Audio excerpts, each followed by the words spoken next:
নমস্কার, দেখছেন কলকাতা টিভি। আমি সুচন্দ্রিমা। শুরু করছি আপনার কথা।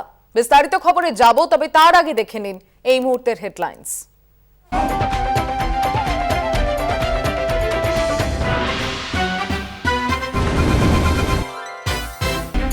এসএসসি নিয়োগে সংশোধিত হলফনামা গ্রহণ করলেও ক্ষুব্ধ হাইকোর্ট। 25 নয় 500 জনের নিয়োগে অনিয়মের অভিযোগ। 500 জনের ভবিষ্যতে দায় নিতে হবে এসএসসিকেই, বলল আদালত। হাওড়ার উন্নয়নে 10,000 কোটির বেশি টাকা বরাদ্দ, 1 লক্ষেরও বেশি কর্মসংস্থান, 5 বছরের মধ্যে শিল্প পার্কের কাজ শেষের ঘোষণা মুখ্যমন্ত্রী।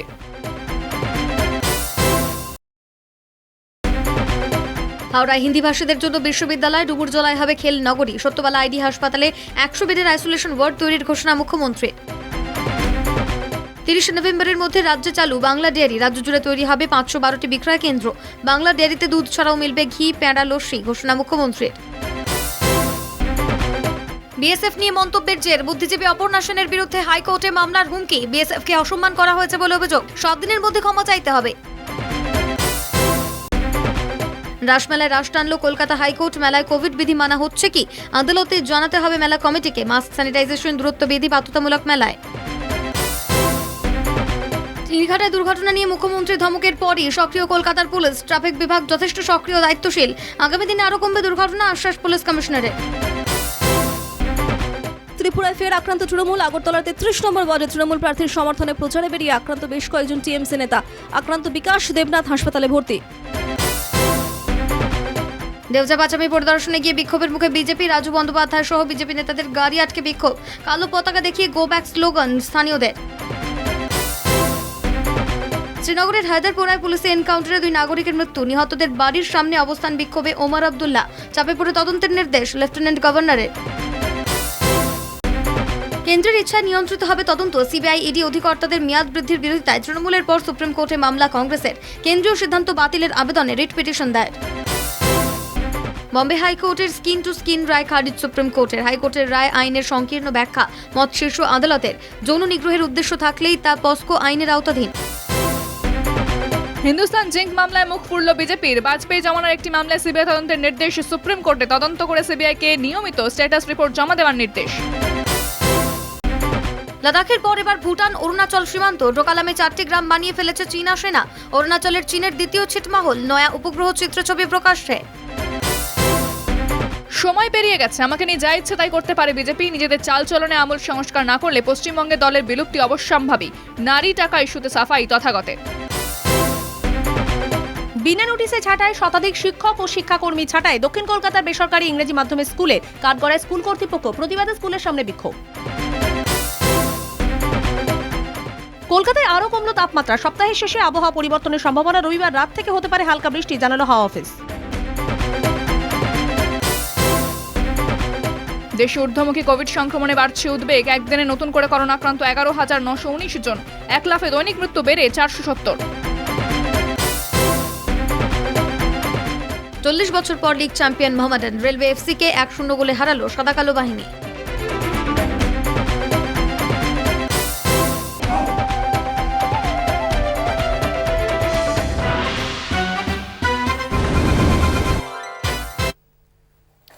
সুশাসন বর্তমান ভারতে একটা ব্যঙ্গাত্মক শব্দ। দিল্লিতে সংসদ রয়েছে, একটা নির্বাচিত নিরঙ্কুশ সংখ্যাগরিষ্ঠ সরকার রয়েছে, রয়েছে বিশাল এক মন্ত্রিসভা। জনগণ দেশ শাসনের ভার সঁপেছে বিজেপি নেতৃত্বাধীন এনডিএ সরকারের হাতে। দুর্ভাগ্যের হলেও সত্য, জনতার সেই ভরসা আজ বিভীষিকায় পর্যবসিত হয়েছে। সুশাসন তাদের কাছে মরুভূমির মরীচিকা। অগত্যা বিচার ব্যবস্থার দরজায় মাথা ঠুকতে হচ্ছে সুশাসনের আশায়, বিচারের আশায়, ন্যায়ের আশায়। এমনকি সরকারকে তার দায় দায়িত্ব মনে করিয়ে দিতেও সাধারণ মানুষের একমাত্র ভরসাস্থল আদালত। সেই আদালতে বারংবার ধমক খেয়েও হুঁশ নেই কেন্দ্রের। এ ব্যাপারে সর্বশেষ দৃষ্টান্ত দিল্লি সহ লাগোয়া এলাকায় বেড়ে চলা দূষণ সংক্রান্ত মামলা। সুপ্রিম কোর্টের প্রধান বিচারপতির নেতৃত্বে গঠিত ডিভিশন বেঞ্চ দেশের পরিবেশ মন্ত্রককে কড়া ভাষায় সমালোচনা করেছেন। মনে আছে নিশ্চয়ই, গত কয়েক সপ্তাহ ধরে দিল্লির আকাশ বাতাস ধোঁয়ায় ভরে গিয়েছিল, এখনো আছে। প্রতিবেশী হরিয়ানার গ্রামাঞ্চলের কৃষকরা ফসলের অবশিষ্ট অংশ, যাকে বলে গ্রাম বাংলায় আমরা ন্যাড়া বলে থাকি, তা খেতেই পুড়িয়ে ফেলা হয়। সেই ধোঁয়া দিল্লির বাতাসে ছড়িয়ে পড়ে। যদিও এটা আংশিক সত্য, কেননা সারা বছরই রাজধানী শহর ও তার আশেপাশে আইন কানুনকে তোয়াক্কা না করেই যেসব কর্মকাণ্ড চলে, তার জেরেই দূষণে দেশের মধ্যে শীর্ষস্থান দখল করেছে দিল্লি। তাই যমুনা নদীতে রাসায়নিক বিষক্রিয়ায় তৈরি হওয়া যে ফেনা দেখা দিচ্ছে, তা কিন্তু দীর্ঘদিন ধরে ঘটে চলা পরিবেশ দূষণের ফল। দিওয়ালিতে বাজি পুড়ছে, সেসব দিকে নজর নেই। দিল্লির কেন্দ্রীয় সরকার ন্যাড়া পোড়ানোকেই কাঠগড়ায় তুলে নিশানা করছে কৃষকদের। ফতোয়া দেওয়া হয় ন্যাড়া পোড়ানো বন্ধের। এর আসল কারণ নিশ্চয়ই আপনারা বুঝতে পারছেন। প্রশাসনিক পদক্ষেপের আড়ালে রয়েছে রাজনৈতিক কৌশল। গত প্রায় 1 বছর ধরে দিল্লির নাকের ডগায় চলছে কৃষকদের বিক্ষোভ অবস্থান।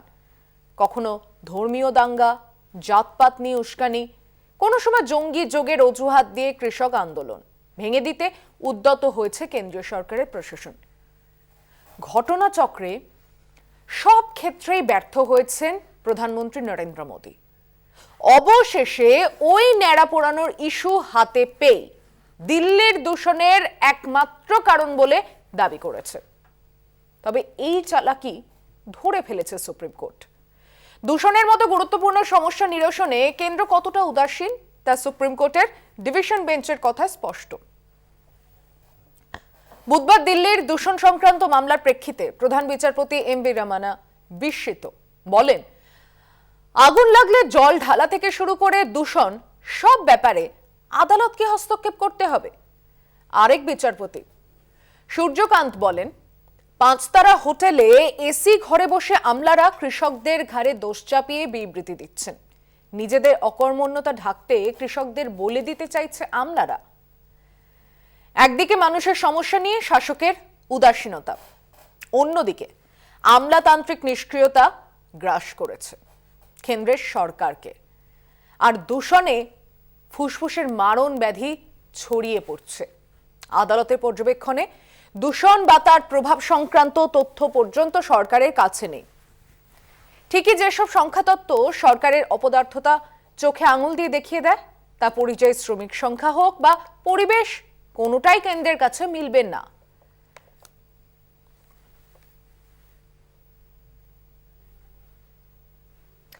আজ এই নিয়ে আলোচনা। ফিরবো আরো খবরে একটা বিরতির পর, সঙ্গে থাকুন। দেশে যখন সুশাসন থাকে না, তখন অগতির গতি আদালত। ডিভিশন বেঞ্চ বলছে, অকারণে আদালতের সময় নষ্ট হচ্ছে সরকারের নিষ্ক্রিয়তায়। সর্বোচ্চ আদালতের এহেন প্রশ্ন এই প্রথম নয়। শাহিনবাগ মামলার সময়ও সুপ্রিম কোর্ট বলেছিল, প্রশাসনকে দায়িত্বশীল হয়ে কাজ করতে হবে, আদালতের ভরসায় চললে হবে না। অক্সিজেন সংকট নিয়েও প্রশাসনকে একইভাবে সমালোচনায় বিধেছিল সুপ্রিম কোর্ট। নিজেদের ব্যর্থতা ঢাকতে আদালতের বিলম্বিত বিচার প্রক্রিয়াকে হাতিয়ার করে জনমানসে বিভ্রান্তি তৈরি যেন কেন্দ্রের প্রধান কাজ। করোনা অতিমারির মধ্যে অক্সিজেন অমিল, তা নিয়ে হয় দিল্লি হাইকোর্ট, আজ সুপ্রিম কোর্ট করে সময় গড়িয়ে গেল। সবশেষে কেন্দ্র জানিয়ে দিল, অক্সিজেনের অভাবে কোনো মৃত্যু তথ্য সরকারের কাছে নেই। দেশের সরকারের হাতে কত টিকা আছে, জবাব নেই, তথ্য নেই। সে কথা গোপন রাখতে প্রথমে বলা হলো সবার টিকার প্রয়োজন নেই, পরে আবার সেই টাকা সর্বজনীন করা হলো।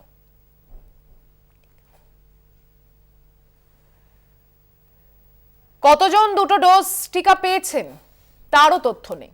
কিন্তু 100 কোটি টিকাকরণ নিয়ে ঢাক ঢোল পিটিয়ে বিজ্ঞাপন হলো। জনবিক্ষোভ সামাল দিতে আদালতকে ঢাল করছে সরকার।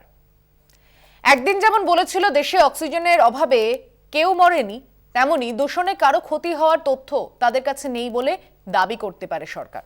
অথচ এই তথ্য বা ডেটা নিয়ে প্রধানমন্ত্রী কি বলেছেন, শুনুন।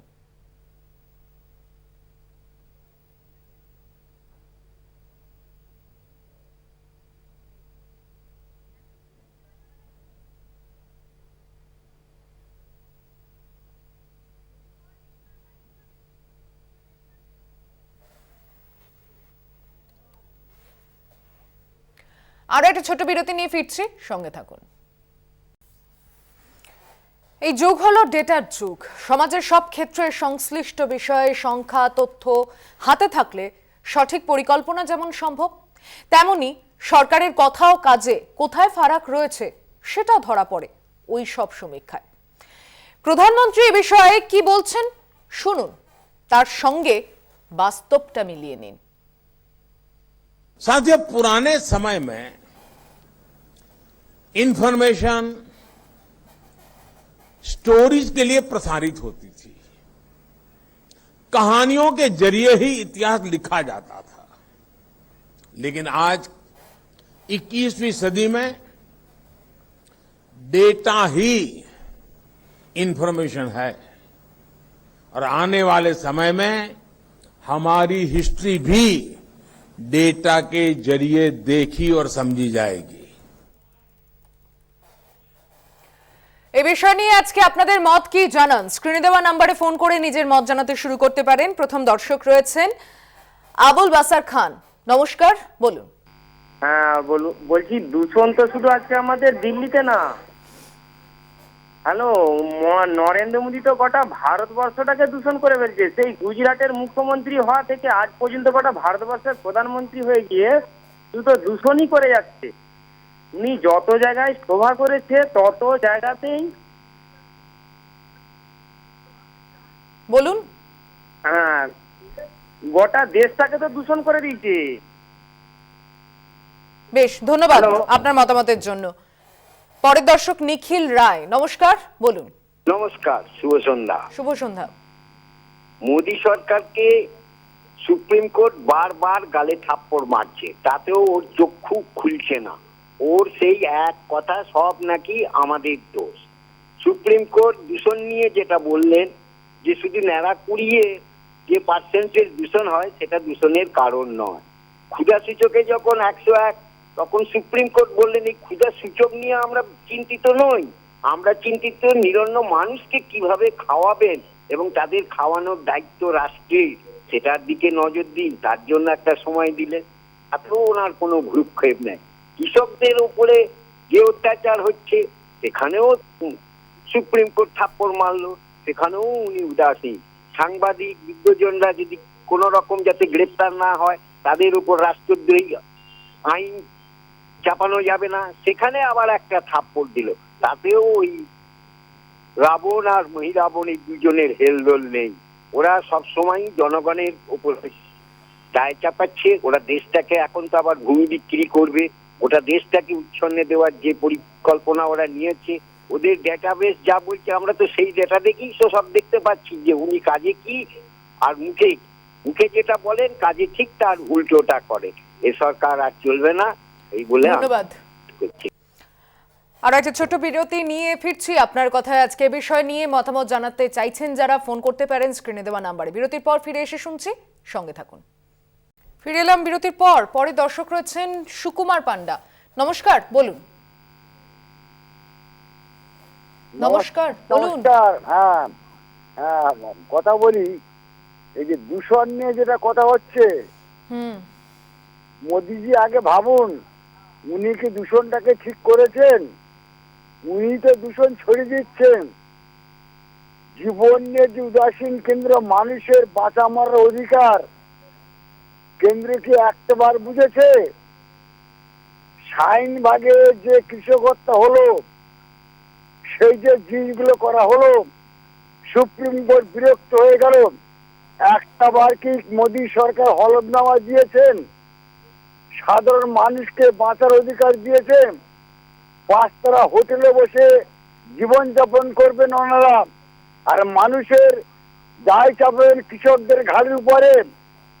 সুপ্রিম কোর্টের নিন্দা করলেন যে কৃষকরা যারা বিক্ষোভ করছেন, এটা মানে ওই কৃষকদের দায় নয়। তোমরা যারা আছো কেন্দ্রে, তোমরা কি করছো? মোদি দাবি শুধু সার, কেন্দ্রে কোনো ভূমিকা নেই। সুপ্রিম কোর্টে তোরাই কেয়ার। আজকের আপনি বলুন তো দিদি, যেটা ইডি সিবিআই একটা কথা সুপ্রিম কোর্ট নির্দেশ দিয়েছিলেন 2 বছরের বেশি রাখা যাবে না। ওনারা কোন বিবেকে অর্ডিন্যান্স জারি করে আবার সেই সমস্ত যারা কোঅপারেট করে কেন্দ্রের সাথে সেই অফিসারদেরকে নিয়েছে আবার চাপাতে চাইছে। তাহলে সাধারণ মানুষের জীবন জীবিকা যায় কোথায় থাকবে? তথ্য ভান্ডার নষ্ট হয়ে যাবে। এগুলো কি ঠিক হচ্ছে? এগুলোতে ভাবতে হবে। ক্ষমতায় থাকতে গেলে জনগণই শেষ কথা, যেটা ওনারা বলেন জয় জগন্নাথ, জয় ভগবান, জয় শ্রীরাম, কিন্তু না, মানুষকে বাঁচিয়ে দিতে হবে আগে। ধন্যবাদ সব কথা সুকুমার ভেবে বাবু। রেখে আগে ঠিক করতে ধন্যবাদ। হবে। পরের দর্শক রয়েছেন রঘুনাথ মল্লিক। নমস্কার, বলুন। নমস্কার, শুভ সন্ধ্যা। শুভ সন্ধ্যা। বলছি যে নরেন্দ্র মোদীর ওই দূষণ নিয়ে ভাবার কি ওনার সময় আছে? উনি তো ঘুমায় না, জনগণের সর্বনাশ করবে কি করে, জনগণ থেকে টাকা দেবে কি করে? এই যে বৃদ্ধ লোকের যে একটা ট্রেনের মধ্যে যে কম দাম নেওয়া হতো টিকিটের দাম, সেটাকে আবার উনি বাড়িয়ে দিল। উনি খালি মানুষের কি করে সর্বনাশ করবে এইটাই ওনার কাজ। আর মমতা ব্যানার্জির ঘুমায় না, মানুষের জনগণের জন্য কি করবে, কি উপকার করা যায়। আর নরেন্দ্র মোদী খালি চিন্তা করে মানুষের কি সর্বনাশ করা যায়, মানুষের থেকে জনগণ থেকে কিভাবে টাকা দেওয়া যায়। উনিও ঘুমায় না। আর কালকে এক ভদ্রলোক বললেন যে ভারতবর্ষকে সুরক্ষা করেছে, তো উনি কি জানেন ভারতবর্ষের সুরক্ষার ব্যাপারে? চীন তো কত জায়গা দখল করে নিয়েছে। উনি বাড়ির পাঁচিল দিয়েছে বলে কি মোদীও কি, নরেন্দ্র মোদীও কি পাঁচিল দিয়েছে ভারতবর্ষের? বড় বড় কথা বলে না জেনে। ধন্যবাদ, আপনার মতামত শুনলাম। পরের দর্শক শফিকুল ইসলাম। নমস্কার।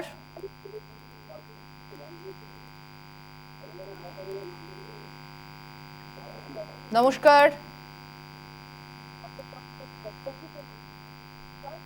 নমস্কার দিদি। হ্যাঁ বলুন, টেলিভিশনের ভলিউমটা মিউট করে কথা বলুন। হ্যাঁ, ভলিউম মিউট আছে। বলুন। বলছি অমরেশপুরীকে নিয়ে এত মাতামাতি কেন? তো অমরেশপুরি পাকা দিলেন, ওই যে রেমি রেড্ডি আছে না, অমিত শাহ আর অমরেশপুরি, এরা তো দুই পার্টনার, দুই শয়তান। দিদিকে দেখেও শিখছে না। আপনি বিষয়ে কিছু বলবেন? বিষয় বলতে গাদা যদি হঠাৎ করে গদিতে শোয় তো এরকমই দেশের হাল হবে। ধন্যবাদ, আপনার মতামত আপনি জানালেন। দূষণ, দিল্লি লাগোয়া যে শহরে যে দূষণের মাত্রা বাড়ছে, মানুষের জীবন নিয়ে কেন্দ্রের উদাসীনতা বারংবার সুপ্রিম কোর্টের নজরে এসেছে এবং কেন্দ্রকে সেখানে ধাক্কা খেতে হয়েছে। কিন্তু ধাক্কা খাওয়ার ফলটা কি?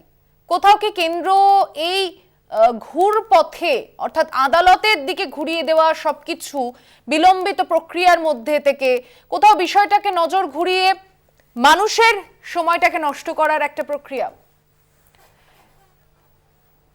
পরের দর্শক রয়েছেন মৃদুল সাহা। নমস্কার, বলুন। নমস্কার, আমি মৃদুল সাহা নিগমনগর থেকে বলছি। বলুন। দিল্লি, টেলিভিশনের ভলিউমটা মিউট করে কথা বলুন। হ্যাঁ, দিল্লি দূষণ নিয়ে প্রধানমন্ত্রী যা বক্তব্য,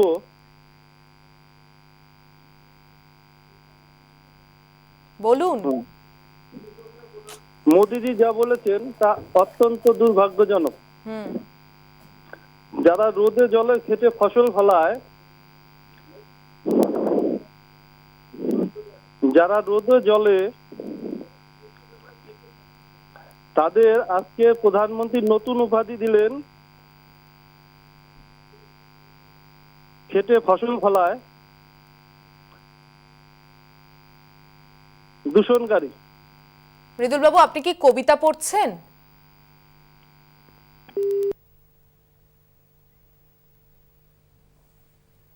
টেলিভিশনের ভলিউম দয়া করে মিউট করে তারপর ফোন করবেন, বিনীত অনুরোধ প্রত্যেকের কাছে। একটা বিরতি নিয়ে ফিরছি, আবার আপনার কথায় সঙ্গে থাকুন। ফিরে এলাম বিরতির পর। পরের দর্শক রয়েছেন নিখিল মণ্ডল। নমস্কার, বলুন। শিশির মণ্ডল বললেন ম্যাডাম? বলুন, শিশির মণ্ডল। নমস্কার ম্যাডাম, বলুন। দিল্লি তো স্বর্গরাজ্য হওয়ার কথা, কারণ দিল্লিতে ডবল ইঞ্জিন না হলেও ডবল সরকারের শাসন চলছে। দাম্ভিক অপদার্থ মোদী সেন্ট্রাল গভর্নমেন্টের শাসন, যেটা কুশাসন নয়, সুশাসন নয়, কুশাসন। আর কেজরিওয়াল, বেচারা কেজরিওয়াল তার অসম চেষ্টা করে যাচ্ছেন কিভাবে কি দিল্লিকে একটু রেহাই দেওয়া যায়। তা সত্ত্বেও দিল্লি দূষণের দিক থেকে পৃথিবীর 1 থেকে 3-এর মতো। আমার ধারণা করাচি 1 নম্বর, দিল্লি 2 নম্বরে।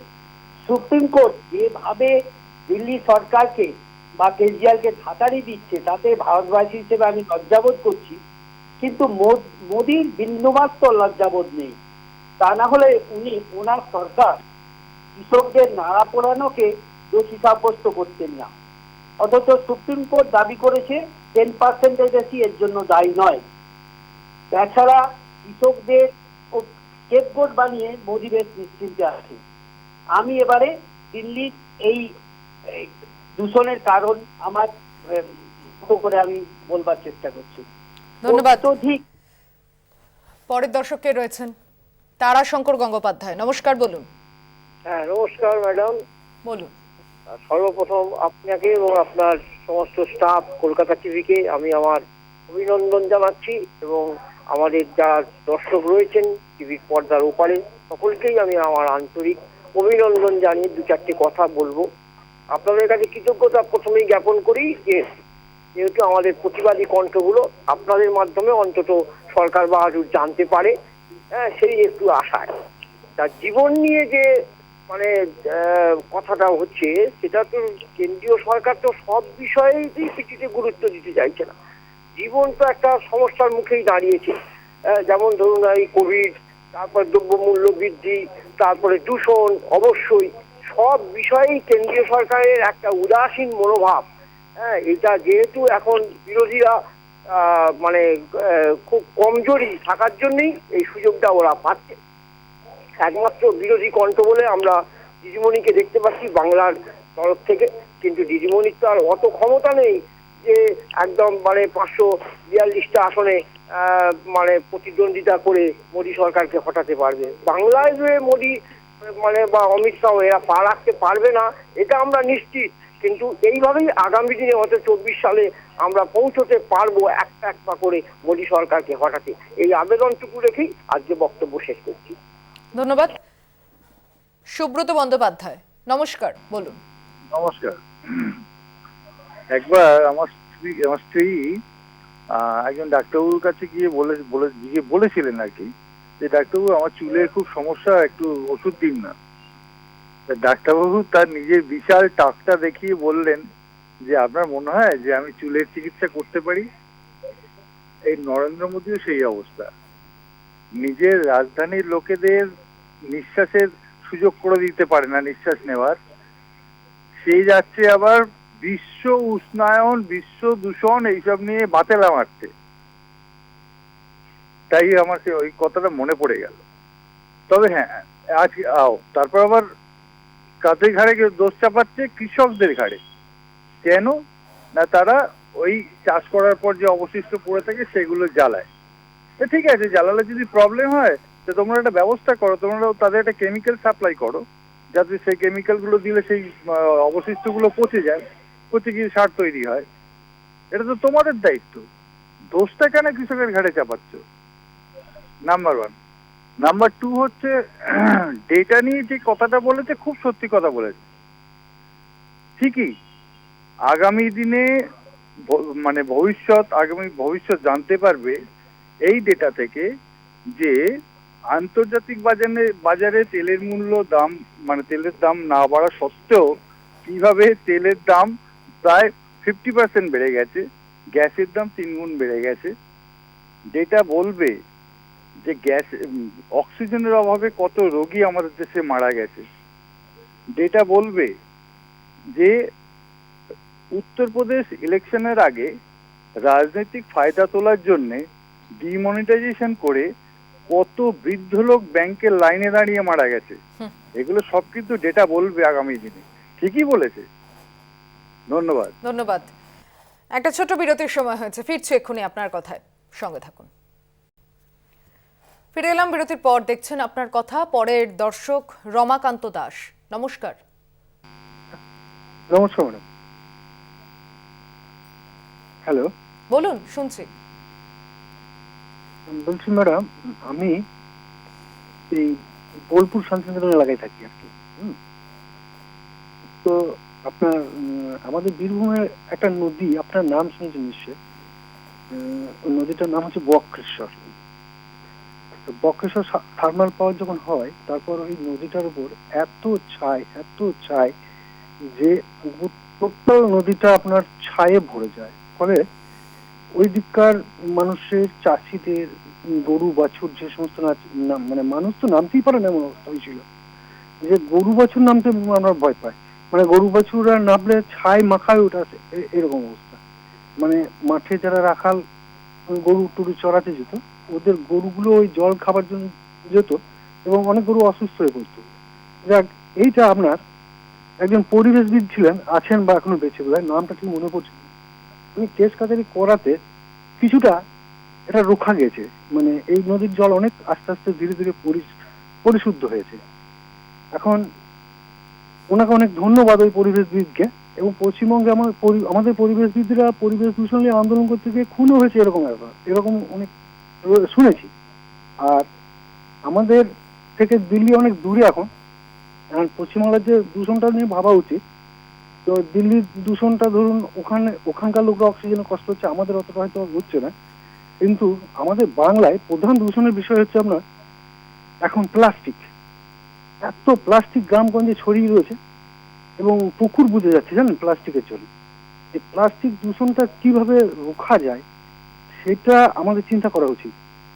আর দিল্লি দূষণ আপাতত দিল্লির লোকরা ভাবুক। আর এখানে আমাদের রাজ্যে যে দূষণগুলো রয়েছে, এই দূষণগুলো যদি অনেকটা কমানো যায়, আমরা যেমন নদীটা হাত থেকে বেঁচেছি, এইরকম যদি প্লাস্টিক দূষণের হাত থেকে যদি আমরা বাঁচতে পারি, তো এর ব্যবস্থাটা যদি কোনোভাবে হয়, কোনো পরিবেশবিদ যদি এগিয়ে আসে, তাহলে আমার মনে হয় এটা একটা দূষণ মানে সমস্যার আমরা মুক্তি পেতে পারি এই প্লাস্টিক দূষণের হাত থেকে।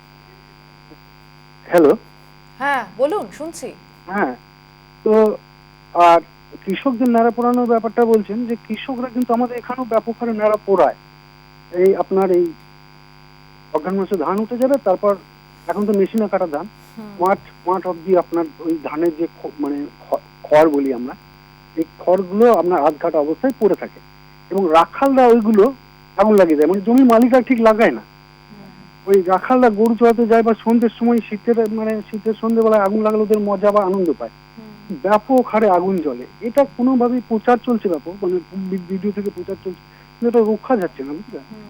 এটাও কিন্তু দূষণের একটা কারণ। এইবার এইভাবে মানুষ যদি একটু সচেতন হয়, মানে সে কৃষকই হোক আর যেই হোক, শুধু কৃষক দোষ দিয়ে বা কৃষকদের বিরুদ্ধে কেউ কিছু বললো মানে রাজনৈতিক একটা আপনার সমালোচনা করার থেকে না, মানে এই সমস্যাটার সমাধান কিভাবে হবে এটা নিয়ে বেশিটাই আলোচনা করা উচিত। আর স্কলাররা বলছেন অন্যান্য রাজনৈতিক মতলবে, একজন রাজনৈতিক মতলবে আপনার এক রকম ভাবে গালাগালি করছেন, অনেকেই হয়তো গালাগালি করে শান্তি পাচ্ছেন, দেখতে পারেন। আপনারাও গালাগালিগুলো শুনছেন, আপনাদের হয়তো ভালো লাগছে, আমরা তো সবই শুনি। হ্যাঁ, গালাগালিগুলো শুনছি, আমাদের এইটা আসতে লাগে যে বিশেষ করে আপনি খুব শুনেন, মানে পারমিতা যদি শোনেন এইগুলো, পারমিতা কন্টেম করে। হ্যাঁ, তো সেই জন্য পারমিতা দিদিকে ধন্যবাদ আমার। আর আমাদের যে প্লাস্টিক দূষণটা কিভাবে রোখা যায়, মানে কিভাবে কোনো পরিবেশবিদ বা আপনারা চ্যানেলের মাধ্যমে প্রচার করে যদি এটা রুখতে পারে, তো আমার তরফ থেকে আপনাদেরকে অশেষ ধন্যবাদ থাকবে, এইটুকু বলে আমি আমার। আর কলারদেরকে বলবেন যেন একটু গালাগালিটা কম করছে, কারণ একটা চ্যানেল তো, হ্যাঁ, চ্যানেলে এইভাবে যদি গালাগালি চলে, বুঝলে, মানুষ অন্য কিছু শিখতে পারবে না, গালাগালিটাই শিখবে। আমিও একটা জিনিস বলতে চাই আপনাকে, শুনবেন আপনি? হ্যাঁ, আপনার এই নির্বুদ্ধিতার দূষণটাও একটু বন্ধ করবেন পরের দিন ফোন করার সময়। ধন্যবাদ, রাখুন। পরের দর্শক কে রয়েছেন? কদর শেখ, নমস্কার, বলুন। পাঞ্জাব এবং হরিয়ানার দিল্লির দূষণের জন্য পাঞ্জাব এবং হরিয়ানা কৃষকদের শস্যের নাড়া পোড়ানোর জন্য দায়ী করেছেন। আসলে মোদী সরকার গোটা ভারতবর্ষটাকেই দূষণ করে ফেলেছেন, অর্থনৈতিক দিক দিয়ে, বিচার ব্যবস্থার দিক দিয়ে, সব দিক দিয়ে। একটা কথা হচ্ছে যে চাষিদেরকে না দেখলে এই কৃষি প্রধান দেশে আমাদের উন্নতি হবে না। ক্ষুধার্থের তালিকায় আমাদের দেশের স্থান আমার মনে হয় যতদূর সম্ভব 100-র উপর। 120 কি 21তম এরকম হতে পারে। তো এই চাষিদেরকে আর আমাদের দেশে প্রায় 2.5 কোটি মানুষ রাতে না খেয়ে ঘুমোয়। এই গরিব দেশে আর উনি 8,000 কোটি টাকার বিমানে ঘুরে বেড়াবেন, নরেন্দ্রনাথ মোদী। এটা কিরকম? আর এই খাদ্যশস্য উৎপাদনের দিক দিয়ে আমি যতটা জানি, বৃদ্ধি পেলে তবেই দেশের কৃষিপ্রধান দেশের জিডিপিটা বৃদ্ধি পায়। যেমন আমাদের পশ্চিমবাংলায় খাদ্য উৎপাদনে কিন্তু 7% জিডিপি বৃদ্ধি পেয়েছে, সেদিকে ভারতবর্ষের জিডিপি কিন্তু মাইনাস, যেহেতু এই কৃষকদের অবহেলা করার জন্যই। আর এই উনি যে রাজনৈতিক সমাবেশ এবং আরো যে সব নিয়ে প্রচুর অর্থ ব্যয় করছেন, তার পরিবর্তে যদি একটু কৃষকদের দেখেন, অর্থনৈতিক সাহায্য করেন, তাহলে কিন্তু আমাদের দেশ আবার পুনরায় ঘুরে দাঁড়াবে। ধন্যবাদ। আর একটা বিরতি নিচ্ছি, ফিরছি এক্ষুনি আপনার কথায়, সঙ্গে থাকবেন। পরের দর্শক রয়েছেন মনোজিৎ চৌধুরী। নমস্কার, বলুন। শুভ সন্ধ্যা। শুভ সন্ধ্যা। আপনাকে একটু জানাই যে একজন পূর্ববর্তী দর্শক রাজনীতির কথা বলছি, যে রাজনীতি হয়, তো প্রধানমন্ত্রী তো রাজনীতি করিতে হয় নাকি? দেশের যে কোনো প্রধানমন্ত্রী, সে তো রাজনীতির মাধ্যমেই সবাই হচ্ছে, প্রধানমন্ত্রী, মুখ্যমন্ত্রী, প্রশাসন, যে কোনো দলের ক্ষমতা দখল, সবই তো রাজনীতি। তাহলে রাজনীতি বাদ দিয়ে এই সব প্রোগ্রামগুলো আর এইসব কথাবার্তা বা এই সমস্ত সমালোচনা হবে কি করে? তা উনি একটু মানে আসলে বিজেপি দলটাতে না, মানে নয় অতি অল্প বিদ্যা ভয়ঙ্কররা আছে, নয় অতি জ্ঞানীরা রয়েছে, সেই জন্য ওদের নিয়ে খুব মুশকিল হয়েছে। আর একটা হচ্ছে ধর্ম করে তো এখন সবাই দেখতে পাচ্ছে যে পেট ভরছে না, এখন তো শুধু লুটপাট চলছে। সরকারি নবরত্ন সমস্ত প্রতিষ্ঠানগুলোকে বেছে তো আজকে সরকার যে সমস্ত কোটি কোটি লক্ষ লক্ষ কোটি কোটি টাকা দিচ্ছে, তার হিসেব তো শ্বেতপত্র প্রকাশ করা উচিত, জনগণকে তো জানানো উচিত। তা উনি মানে একদম একে তো অর্ধশিক্ষিত, ওনার সার্টিফিকেট গুলোই তো সমস্ত জাল, মানে আমরা ঠিক মতো প্রকাশ পাচ্ছে না। আর নিজেকে তো শ্রীকৃষ্ণ ভাবে, তাই মানে শ্রীকৃষ্ণ যেমন পরিধান যেটা পড়েছে আর কি, প্রচুর বস্ত্র পরিধান উনি ঘন্টায় ঘন্টায় পরিবর্তন করতেন, খুব সাজতে ভালোবাসতেন। আমাদের প্রধানমন্ত্রী নিজেকে তো শ্রীকৃষ্ণ মনে করেন, সেই জন্য ঘন্টায় ঘন্টায় কোটি কোটি টাকার পোশাক বা জনগণের করে, জনগণের ট্যাক্সের টাকায় ভোগ করছেন। মানে মনে হয় নিজে বলেছেন তো যে আমি বিক্রি থেকে এসেছি, মা বাসন মাজতো, তা এখন সুযোগ পেয়ে ভোগ করে নিচ্ছে জীবনটাকে। আর দু তিনটে পরিবারকে তারকে একদম পুরো পৃথিবীর মধ্যে কুবের করে দিচ্ছে। খুবই ভালো কথা। তা দূষণ ব্যাপারে এবং সমস্ত কিছু ব্যাপারে এই সরকারটা যে উদাসীন, সে তো আপনার পদে পদে প্রমাণিত। সেই নোট পরিবর্তন থেকে, জিএসটি থেকে আরম্ভ করে আপনার লকডাউনের মানে অজ্ঞানের মতন, মানে কোনো বিবেচনা না করে, আগু পিছু কোনো পরিকল্পনা না করে লকডাউন ঘোষণা করা, আবার কি না সেই কি সব, মানে যার কোনো বৈজ্ঞানিক ভিত্তি নেই। থালা বাজাও, মোমবাতি জ্বালাও, কোনো পরীক্ষাগারে কোনো রকমের প্রমাণ নেই যেখানে করোনা সেরে যাবে। আর ভ্যাকসিন নিয়ে 100 কোটি ডোজ থেকে বলে দিল যে 100 কোটি জনগণের ডোজ হয়ে গেছে, ভ্যাকসিন হয়ে গেছে।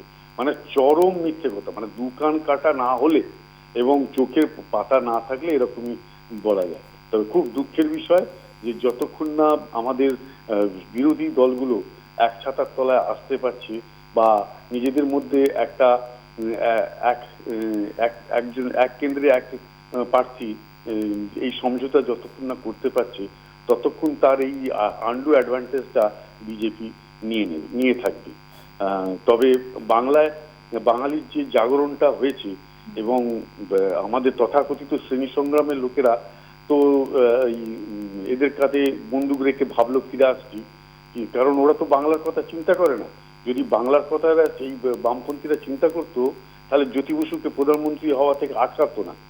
কেরালার লবি বললো বলে প্রধানমন্ত্রী জ্যোতি বসুকে করলো না। তাহলে বাঙালিরা, এই যে বামপন্থী বাঙালি, এরা কিন্তু বাংলার কথা ভাবে না। এটা প্রমাণ করে দিয়েছে, ঐতিহাসিক প্রমাণ করে দিয়েছে, যে এরা জ্যোতি বসুকে নিজেরাই বাঙালি প্রধানমন্ত্রী হতে দিল না। কার কথায় না কেরালা লবির কথায়। আর আজকে যদি কেরালা লবি থেকে কোনো বামপন্থী প্রার্থী প্রধানমন্ত্রী হওয়ার সুযোগ পায়, আপনাকে আমি বলে দিচ্ছি ভবিষ্যতে কেরালা লবি বাধা দেবে না, তারা সঙ্গে সঙ্গে তাকে প্রধানমন্ত্রী করবে। কারণ তারা বামপন্থীর আগে তারা নিজেদেরকে কেরালাবাসী ভাবে, কেরেলিয়ান ভাবে। আর এই তথাকথিত বামপন্থীরা এরা বাঙালি ভাবে না, নিজেদেরকে সার্বজনীন ভাবে, মানে ইন্টারন্যাশনাল চিন্তা করে। মানে কি বলবো, অতি চালাকের গলায় দড়ি তো হয়েই গেছে, মহাশূন্যে চলে গেছে বিলীন। বেশ, অনেক অনেক অনেক ধন্যবাদ। পরের দর্শক রয়েছেন নবকুমার মণ্ডল। নমস্কার। নমস্কার। মূল ব্যাপার বিষয় যেটা, জীবন ধ্বংস হয়ে যাচ্ছে, 300-র উপর দূষণের রেট দিল্লিতে, আমাদের রাজধানীতে। তার জ্বালানি হিসাবে পেট্রোল, ডিজেল এবং অনিয়ন্ত্রিত গাড়ি ঘোড়ার জন্য যে দূষণটা হচ্ছে সেটা 75 ভাগেরও বেশি। আর কৃষিজীবীদের জন্য 25 ভাগেরও কম দূষিত হয়েছে বলে সুপ্রিম কোর্টই জানিয়েছে। কিন্তু এই দুর্বোধ্য আমাদের সরকার বাহাদুর সেটাকে নিয়ে কোনো কথা না বলে কৃষকদের ঘাড়ি দোষটা চাপাচ্ছে। এতে করে সমগ্র আমরা যারা টেলিভিশনের পর্দায় শুনছি, দেখছি, তাদের একযোগে সোচ্চার হবার সময়টা, যে বিষয়টা আমাদের উপস্থাপনা করা হয়েছে সেই বিষয়টার দিকেই লক্ষ্য রেখে কথা বলা। ব্যক্তিগত মত, ধান ভান্তে শিবের গীত যেমন কেন্দ্রীয় সরকার গাইছে, আমরা বেশ কিছু দর্শকও বিষয়ের থেকে বিচ্যুত হয়ে বিভিন্ন কথা বলে চলেছি। আসল জিনিসটাকে আমাদের সকলের মধ্যে ছড়িয়ে যে মিথ্যাটাকে সত্য পরিণত 1/4কে 100 ভাগ বলে আমাদের সরকার বাহাদুর জানাচ্ছে। সুপ্রিম কোর্টের সুপ্রিম ধাক্কার পরেও এদের চৈতন্যোদয় হবে না।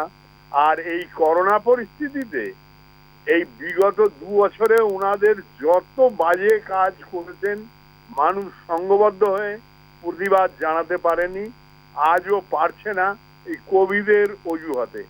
নমস্কার। ধন্যবাদ। আপনার কথায় একটা সময় বিরতির, ফিরছে এক্ষুনি, সঙ্গে থাকুন। ফিরে এলাম বিরতির পর। পরের দর্শক রয়েছেন পরিতোষ মিস্ত্রি। নমস্কার, বলুন। নমস্কার দিদি। নমস্কার, বলুন। বলতে চাইছি, এত সময় ধরে অনেকে বক্তব্য তো শুনছি, আমি যেটুকু বলতে চাইছি, আমি অত্যন্ত একজন গ্রামে আমার বাড়ি, দক্ষিণ 24 পরগনা, একেবারে সুন্দরবনের প্রায় শেষ সীমান্তের দিকে, দিগম্বরপুর অঞ্চলবাসী। সংসার চালাতে গেলে যে একটা খরচ হয়, খরচটা কিভাবে মেনটেন করতে হয় এটা সবাই আমরা জানি। কিন্তু এমন ভাবে খরচটা হোক যে খরচটা হলে সংসারে উন্নতি হয়। তা আমাদের এই যে পরপর এতগুলো যে লকডাউন গেল, তারপরে আমরা এই যে খেটে খাওয়া মানুষ কিভাবে বেঁচে রয়েছি বা কিভাবে আমরা জীবনযাপন করছি, সেদিকটা একবার লক্ষ্য করে দেখুন। দূষণের কথা ভাবছেন, আপনি বলছেন দূষণ নিয়ে, খড় যদি জ্বালান করা যায় সেখানে যদি দূষণ আসে, গাড়ি যদি চলে তার ধোঁয়াতে যদি দূষণ আসে, তাহলে মানুষ করবে কি? তাহলে আপনি সেই ব্যবস্থা করুন। আপনি গ্যাসের দাম বাড়াচ্ছেন, ডিজেলের দাম বাড়াচ্ছেন, মানুষ যেটা খাবে সেটার দাম বাড়াচ্ছেন, তাহলে মানুষ করবেটা কি? আপনি তো সেদিকটা তো লক্ষ্য করবেন। বেশি কিছু বলবো না, রাজনীতি তর্কতে আমি যাব না। এই দিকটা একটু লক্ষ্য নজর করার জন্য, সাধারণ মানুষের দিকে তাকানোর জন্য একটু লক্ষ্য করে দেখুন। এই বলে আমার কথা থামাতে বলবো। ধন্যবাদ। আশা করি সরকার নিশ্চয়ই এই বিষয়ে আপনার আবেদন লক্ষ্য করবে। মোহাম্মদ আফতাবউদ্দিন পরের দর্শক। নমস্কার, বলুন। নমস্কার। টেলিভিশনের ভলিউমটা কেউ মিউট করছেন না, বারবার করে আমি বলছি। আগে টেলিভিশনের ভলিউম মিউট করুন। এক মিনিট, দ্রুত বলুন। হ্যাঁ নমস্কার ম্যাডাম। নমস্কার, বলুন। হ্যাঁ, মুর্শিদাবাদ জেলার বেলডাঙ্গা থেকে বলছি। আজকে যেটা মূলত বিষয় দেখলাম দূষণ। জীবন নিয়ে উদাসীন কেন্দ্র। তো জীবন বলতে আমরা জন্ম থেকে মৃত্যু পর্যন্ত সময়কালকে জীবন কাল হিসেবে ধরা হয়। তো আমরা প্রত্যেকে জানি জীবজগৎকে বেঁচে থাকার জন্য প্রয়োজনীয় জিনিস হলো বাতাস, জল এবং আলো। তো আমাদের যেহেতু সরকার কোনো দিকেই মানে সাহায্য করে না ভারতবর্ষের মানুষের, উদাসীন, তার নানান রয়েছে। যেখানে আজকে দিল্লির একটা বায়ু দূষণে তো কোথায় নিয়ে গেল, সেই একটা কথায় আছে যত ঘোষ দোষ নন্দ ঘোষ, ঠিক সেরকম না তো কৃষকদের কোথায় জমির নাড়া পুড়িয়েছে সেখান থেকে এসে দিল্লির দূষণ বেড়েছে। আচ্ছা, আমাদের দেশের রাজধানী দিল্লি শহরে যতগুলো আমাদের দেশের নেতা মন্ত্রীরা বাস করে, এক একটা নেতা মন্ত্রীর গাড়ির কনভয় কত, সেই গাড়ির কনভয় গুলো থেকে কি দূষণ হয় না? হয়। একটা সময় আসবে এই যে নিয়ন্ত্রণ হারিয়ে ফেলছেন, একটা সময় ভারতবর্ষ সেই অন্ধকার কূপে পরিণত হয়ে যাবে। এটা কেমন ভারতবর্ষের মানুষ বুঝতে পারছে না যে ঝড়ে আম কোড়ানো মতন। করোনা কালে মানুষ আজ 2 বছর ধরে ব্যতিব্যস্ত আপন জীবন নিয়ে, প্রাণ নিয়ে। এই 2 বছরের মধ্যে সরকার অনেক কিছুই করেছে। কি কাদের জন্য করেছে? তাদের নিজেদের জন্য করেছে। তো আমাদেরকে আগামী দিনে ভাবতে হবে, না তো কিভাবে ভাবতে হবে। জাস্ট একটা ছোট গল্প দিয়ে আমি চলে যাব। আমাদেরকে বুঝতে হবে আজকে গঙ্গা দূষণ তার কোনো রোধ নেই, বায়ু দূষণ তার কোনো রোধ নেই। যে সরকার মানুষের বেঁচে থাকার জন্য নিঃশ্বাস প্রশ্বাস নেওয়ার জন্য একটা মুক্ত বাতাস দিতে পারবে না, মানে খাবার জন্য একটা পরিশোধনীয় পানি দিতে পারবেন না, কোন দায়ে সে সরকার থাকে?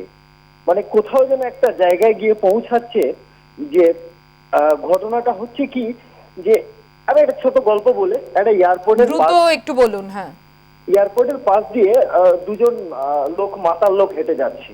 তো একজন আর একজনকে বলছে, বলতো তোকে প্লেনটা রং করতে দিলে কতদিন সময় নিবি? ও কিন্তু কাজ করে খায়, কাজ বোঝে, তার পেটে বিদ্যা বুদ্ধি আছে। সে বলছে আমাকে 20 দিন সময় দিলে আমি রং করে ফেলবো।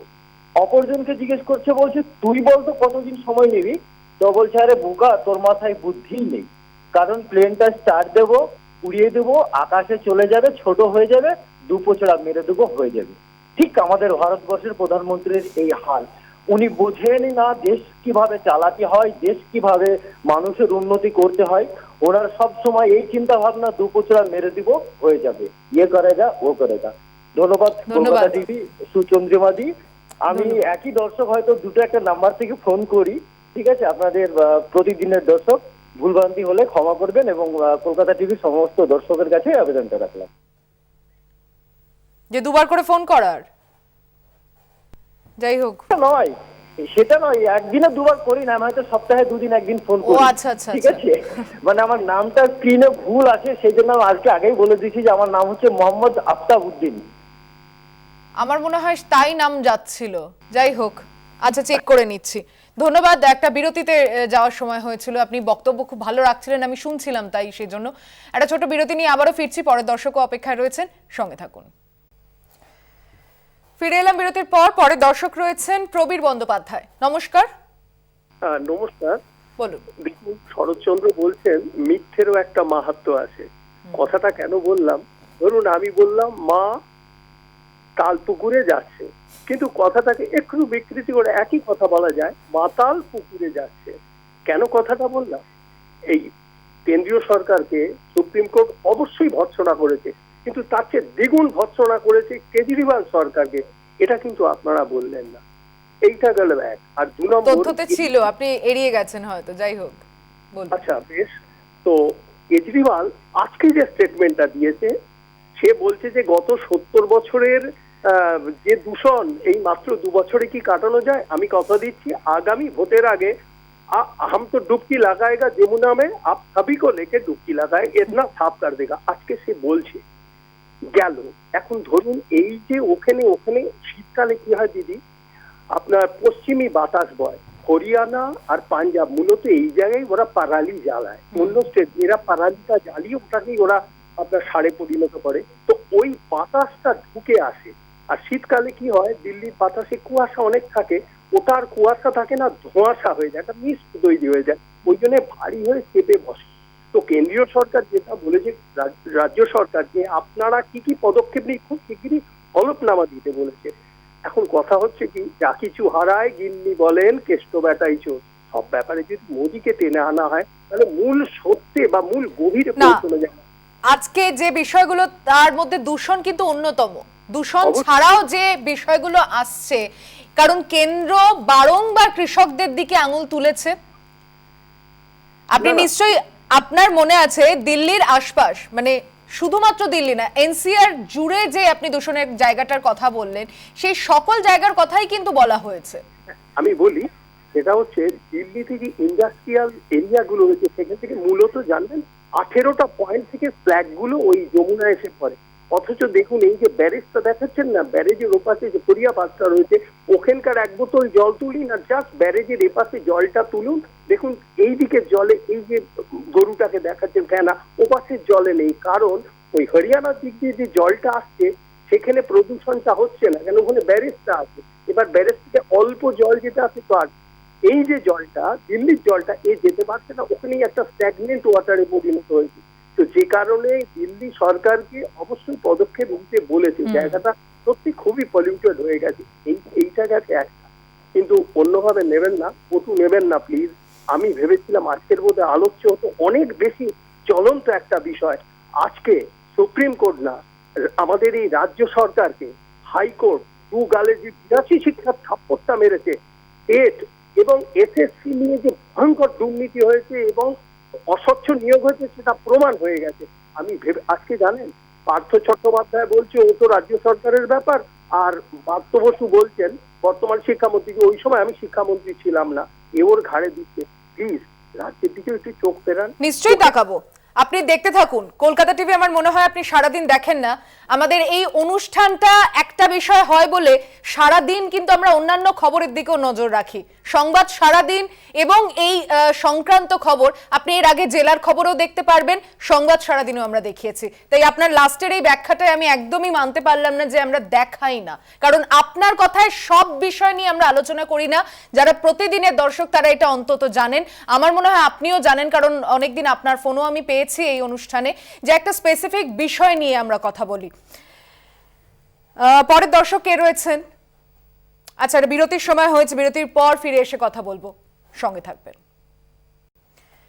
ফিরে এলাম বিরতির পর। দিল্লির দূষণে গত কয়েক বছরে ফুসফুস ক্যান্সার রোগীর সংখ্যা বেড়ে চলেছে।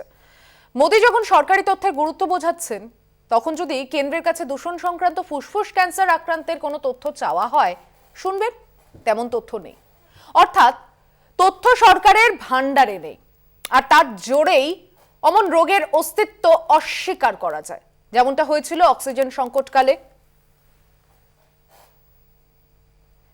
একজন দর্শক রয়েছেন, কি বক্তব্য তার শুনবো। নমস্কার, কে বলছেন?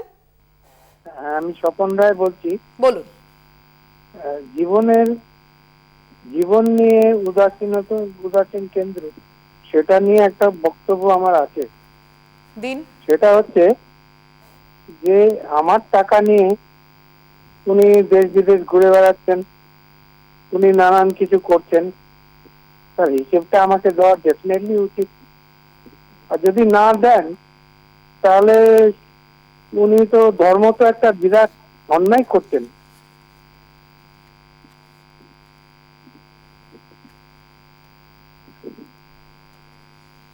আর কিছু বলবেন? হ্যাঁ, নিশ্চয় বলবো। বলুন। এই কথাটার উত্তর কি উনি দেবেন? মনে তো হয় না, কারণ উনি আজ অব্দি সাংবাদিকদের প্রশ্নেরই উত্তর দেননি। তাহলে ওনার কাছে কোনো উত্তর নেই? সেটা ওনার মনের কথা তো আমি বলতে পারবো না। মন কি বাতে যদি কোনোদিন উনি বলেন তখন শুনবেন। এটা অনেকটা কি বলুন তো, বিষয়টা ওই অরণ্য দেবের মতো, মানে ওনার যখন ইচ্ছা হবে, ওনার যখন মন চাইবে তখনই উনি সামনে আসবেন, মনের কথা বলবেন। আবার যখন ইচ্ছে হবে না নিশ্চুপ হয়ে থাকবেন, দেখা দিতে ইচ্ছে হলে দেবেন, না হলে দেবেন না। এটা পুরোটাই ওনার হাতে। ধন্যবাদ ফোন করার জন্য। আর একদম সময় নেই। অনুষ্ঠানে যারা ফোন করেছেন, বিষয়ে কথা বলেছেন, যারা বিষয়ে বলেননি তাদেরকেও ধন্যবাদ। যে কথা দিয়ে শুরু করেছিলাম, সুশাসন, কেন্দ্রের সরকার প্রতি পদে তা দিতে ব্যর্থ, আর তার সেই ব্যর্থতা ঢাকা দিতে নানা ফন্দি ফিকির, আদালতকে ব্যবহার করতে কুণ্ঠা করছে না। তাতে তার রাজনৈতিক স্বার্থ সিদ্ধি হতে পারে, নাও হতে পারে, কিন্তু যেখানে মানুষের জীবন মরণ নিয়ে প্রশ্ন, সেখানেও এমন কৌশল। একে পাশবিক ছাড়া আর কি বা বলা চলে? আপনারাই বলুন, বললেনও। পরের দিনও শুনবো অন্য কোনো বিষয় নিয়ে, কারণ বিষয়ভিত্তিক অনুষ্ঠান আপনার কথা, যেখানে আপনি গুরুত্বপূর্ণ আমাদের কাছে। আজ আপনার কথা এখানে শেষ করছি, তবে রাত 10টায় দেখতে ভুলবেন না চতুর্থ স্তম্ভ। দেখতে থাকুন কলকাতা টিভি, রাত দিন 7 দিন।